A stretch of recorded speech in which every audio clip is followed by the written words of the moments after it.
Olá pessoal, estamos aqui para realizar a nossa quarta videoaula, onde nós vamos fazer o fechamento dos estudos desse módulo. Os fóruns de discussão foram abertos com temas recentes, com temas atuais, que faz com que vocês possam aprofundar o conhecimento que vem agregando no decorrer desse curso. O nosso primeiro fórum de discussão tratou sobre o meio de controle pelos tribunais de contas.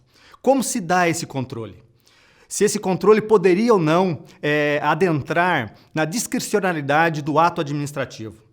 E vocês foram muito bem nas suas respostas, né? Trouxeram N situações onde poderia sim os tribunais de contas, ao realizar o seu controle, entrar no mérito do ato, né? Realizando a fiscalização, dando sugestões para que o administrador possa realizar a sua função com mais probidade.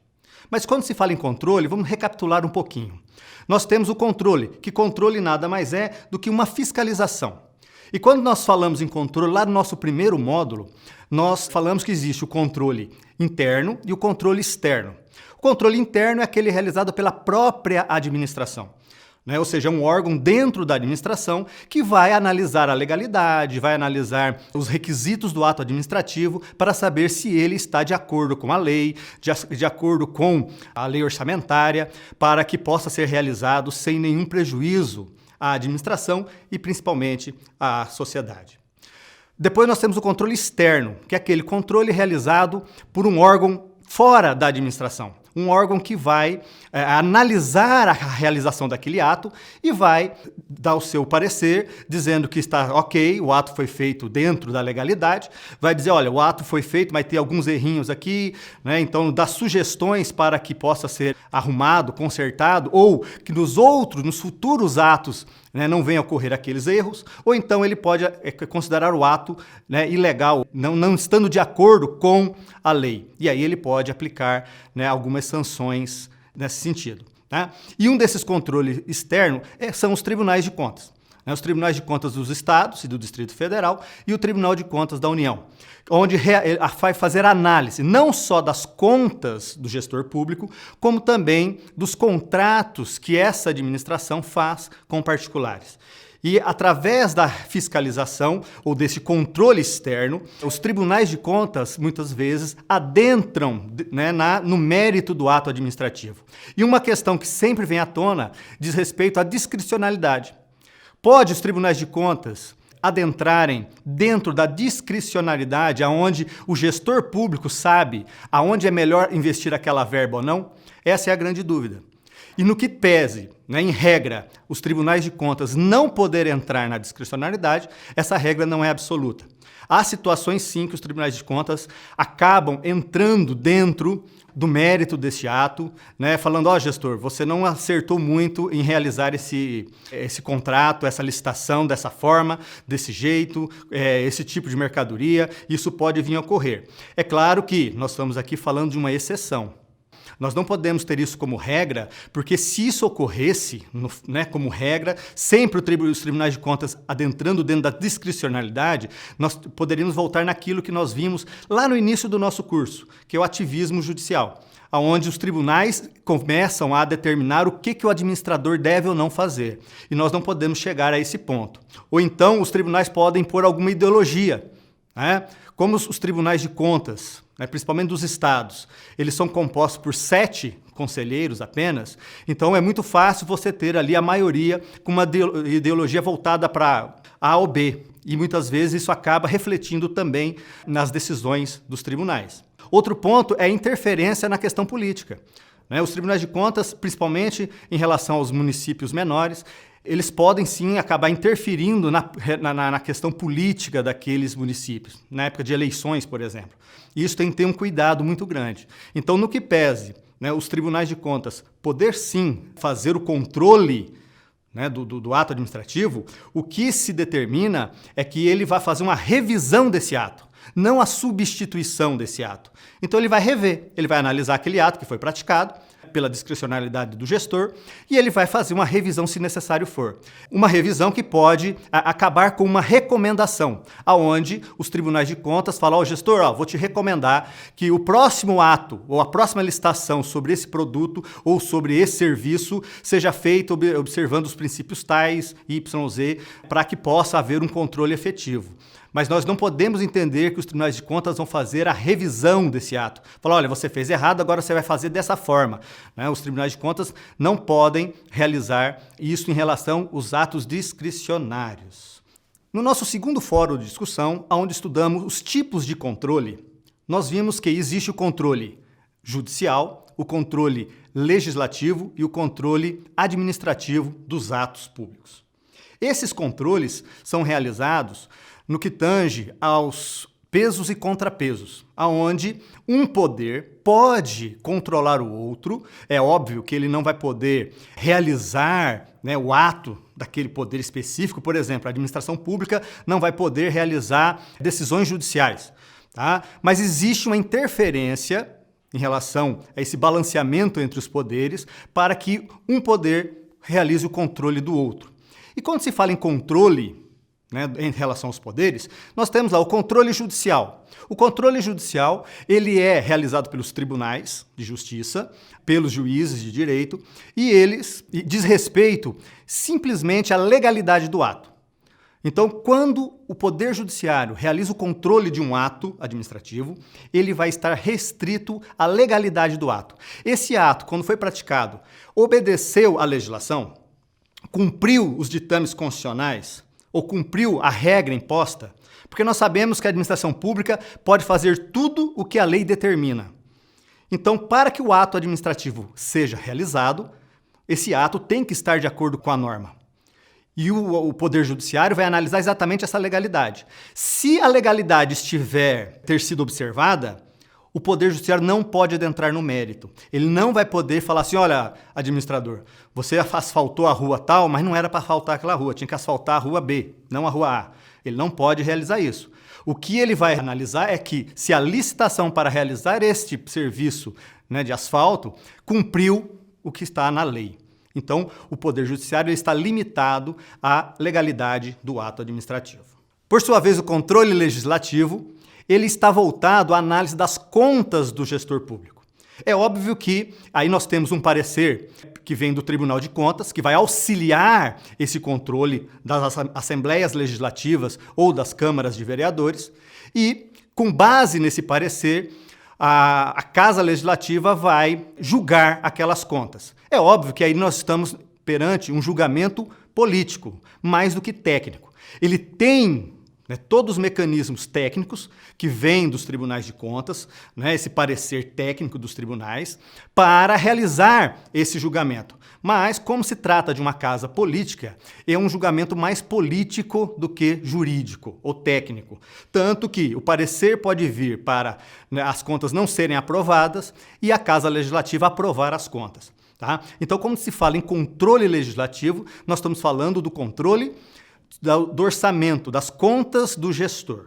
E, por fim, nós temos o controle administrativo, que é o poder de autotutela. A administração pública, ela tem o controle sobre os seus próprios atos. E esse controle se dá tanto na esfera da legalidade, a própria administração vai analisar se o ato que está sendo praticado ou que vai ser praticado, ele está de acordo com a norma, ou no mérito. Ele vai analisar, eu preciso realizar esse contrato? Eu preciso realizar essa licitação? Ou eu preciso realizar aquela obra? Eu preciso comprar esse tipo de material? Realizar aquele tipo de serviço? A administração pública tem a liberdade de analisar esse ato e, nesse controle administrativo, ela pode simplesmente falar, não vou realizar e não vai realizar aquela licitação. Ou então cancelar aquela licitação que está sendo realizada, através do poder de autotutela, que pode também ser realizado pelo controle interno, como nós já vimos nos outros módulos, onde existe dentro da administração pública esse controle interno que vai analisar todos os atos praticados pela administração. E ele vai dar o aval, olha, esse ato ok, tá legal, pode ser praticado dessa forma, e aí o gestor público vai e realiza aquele ato. Mas é importante frisar, quando eu estou perante o controle administrativo, eu posso tanto fazer análise da legalidade, como análise de mérito do ato. diferente lá do controle judicial, que só pode fazer análise de legalidade do ato administrativo. Por exemplo, no controle administrativo, se o gestor vai realizar um contrato, uma licitação para asfalto de vias públicas, ele pode determinar, eu quero que asfalte a rua A em detrimento da rua B. O gestor público, ele pode apontar, ele que está gerindo aquela obra. Tanto que, quando for começar a obra, se ele se deparar e falar, não, é melhor asfaltar a rua A, não a rua B, ele pode realizar essa troca, porque faz parte da administração. O gestor público, em tese, ele sabe o que precisa para, se for o prefeito, por exemplo, para o município, o que é melhor para o município, o governador, o que é melhor para o estado, o presidente da república, o que é melhor para o país. Então, ele vai determinar aonde que ele vai aplicar as verbas públicas, quais obras vão ser realizadas. Isso faz parte desse controle administrativo também. Agora, tão importante quanto os demais controles é o controle social, realizado pela sociedade, aonde cada um de nós podemos fiscalizar os atos administrativos, seja na aquisição de material, seja na realização de uma licitação, seja na execução de uma obra ou de um serviço. Nós podemos ir lá, perguntar, querer saber qual o valor que foi a obra, quem ganhou a licitação. Existe um controle social que é amplamente aceito pela doutrina, pela jurisprudência, só que muitas vezes nós nos omitimos na realização desse controle. Mas ele é tão importante quanto os demais. Principalmente hoje, quando se fala muito em corrupção, em improbidade, se tivesse um controle mais efetivo da sociedade em relação aos atos administrativos, talvez nós teríamos também, uma ferramenta aí contra esses atos de corrupção. E por fim, o nosso terceiro fórum de discussão, aonde nós propomos falar um pouquinho sobre improbidade administrativa e quais seriam os meios de prevenir os atos de improbidade e se as penalidades previstas nas leis hoje alcançam a sua finalidade, que é coibir a realização desses atos. Primeiramente, vamos relembrar rapidamente o que é improbidade. Improbidade administrativa é a má gestão do serviço público. É quando o administrador, ele exerce a função ou exerce o ato administrativo de uma forma equivocada, de uma forma errada, de uma forma contrária às normas, de uma forma voltada aos interesses pessoais ou de um grupo específico, não no interesse geral da coletividade. Então nós temos a Lei 8.429 de 92, que determina, ali do seu artigo 9º, 10º e 11º, os atos de improbidade administrativa, onde nós temos o enriquecimento ilícito, onde nós temos o prejuízo ao erário e onde nós temos o desrespeito aos princípios normativos da administração pública.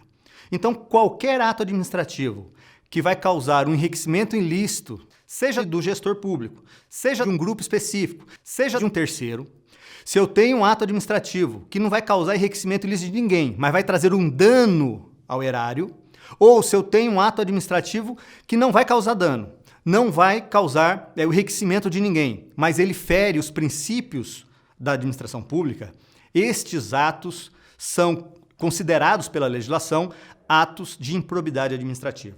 E são inúmeras as sanções aplicadas a esses atos. Por exemplo, eu tenho a perda do cargo ou função pública, eu tenho a possibilidade de não contratar com a administração pública, eu tenho a suspensão dos direitos políticos. Essas são algumas das sanções ou penalidades que o gestor ou quem pratica o ato administrativo pode sofrer. Mas, na nossa discussão, a gente trouxe quais medidas preventivas. O que eu posso fazer para prevenir a improbidade administrativa? Vocês trouxeram inúmeras situações, entre elas a ação civil pública. Só que ocorre que a ação civil pública ela se encaixa mais como um ato de repressão à improbidade administrativa, porque muitas vezes, quando o Ministério Público ajuiza uma ação civil pública, o ato administrativo já foi realizado. O ato de improbidade já aconteceu. Então, a ação civil pública vem para reprimir aquele ato que foi realizado. Agora, como prevenir? Então, várias sugestões foram propostas. Por exemplo, órgãos de controle. Tanto os órgãos de controle externo, como nós já vimos, tribunais de contas, assembleias legislativas, o Poder Judiciário, pode sim, dentro daqueles limites que nós já estudamos, e principalmente o controle interno. O controle interno realizado pela própria administração pública, se ele tivesse uma efetividade maior, talvez uma autonomia maior, nós teríamos menos atos de corrupção. Ocorre que muitas vezes esses controles internos, eles acabam, né, só existindo no papel, não tem uma efetividade realmente, né, para a fiscalização daquele ato administrativo, o que corrobora com a prática da improbidade administrativa, ok? Outro fator que nós já vimos é o controle social. O controle social é importantíssimo para prevenir os atos de improbidade. Porque se a sociedade organizada, se ela efetivamente estivesse, né, analisando, acompanhando a gestão pública, dificilmente aquele gestor, né, realizaria um ato de improbidade. Poderia até realizar, mas seria bem mais difícil, porque nós estamos falando que tentar prevenir, né, a prática desses atos de improbidade administrativa. Outro ponto interessante que eu achei no questionamento de vocês foi em relação ao voto, sendo o voto a primeira forma de prevenir os atos de improbidade, os atos de corrupção. E realmente o voto, né, ele está voltado lá, né, numa questão político-partidária, mas, né, se for um voto consciente, se aquela pessoa que se colocou à disposição da sociedade realmente tiver ali preceitos, princípios, né, é óbvio que os atos de improbidade eles vão diminuir consideravelmente. Então, o voto, sim, é um meio, né, de se prevenir a prática de improbidade administrativa. É óbvio que aí nós estamos falando de uma prevenção lá no início. Vamos dizer que seria o primeiro ponto, onde começa, né, a prática. Vamos dizer assim, se a gente tivesse que fazer uma linha do tempo da realização de um ato administrativo, poderia colocar que ela se inicia no voto, depois na eleição, depois na posse, depois, né, vai começar a prática dos atos efetivos. Então, sim, nessa linha que determina, né, a prática do ato administrativo, o voto está lá iniciando essa prática. Então, o voto é sim uma forma de se prevenir a prática de atos de improbidade administrativa. E nós temos também o respeito aos princípios da administração pública, principalmente os princípios que estão lá no artigo 37 da Constituição, que fala da legalidade, da impessoalidade, né, da publicidade, da eficiência. Então, se aqueles princípios que estão lá, colocados na Constituição Federal, fossem efetivamente cumpridos pelo gestor, nós teríamos aí também uma forma de prevenir os atos de improbidade administrativa. Ok? Então, nós tivemos aí nossos 3 fóruns, onde nós falamos, né, sobre os controles, o que é controle, controle interno, controle externo. Nós falamos dos tipos de controle, controle administrativo, controle legislativo, controle judicial. E falamos também da improbidade administrativa, como se pode chegar a prevenir essa prática desses atos. Ok? Espero que vocês tenham sucesso na continuidade dos estudos de vocês e que Deus abençoe a todos.